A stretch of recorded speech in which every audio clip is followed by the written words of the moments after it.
Saudara, pasukan gabungan TNI Polri menggelar simulasi pengamanan dan penanganan kericuhan dalam pemilihan presiden 2019 di Maluku. Dalam simulasi ini terlihat sekelompok massa yang melakukan aksi demo dan pengrusakan TPS. Dalam simulasi yang digelar di lapangan Merdeka Ambon, Maluku oleh Kodam 16 Patimura, terlihat aksi demo anarkis yang langsung dihadang petugas kepolisian di backup personil TNI. Aksi ini juga memperlihatkan kedua kelompok pendukung calon presiden saling serang dengan nada provokasi.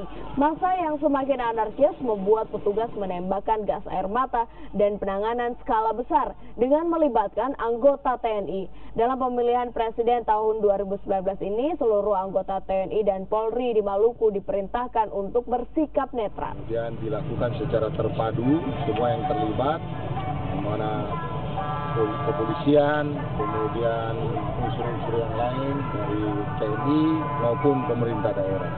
Nah, di situ kita lihat sehingga pada saat pelaksanaannya nanti, kalau sampai terjadi apa-apa itu kita tidak grogi lagi.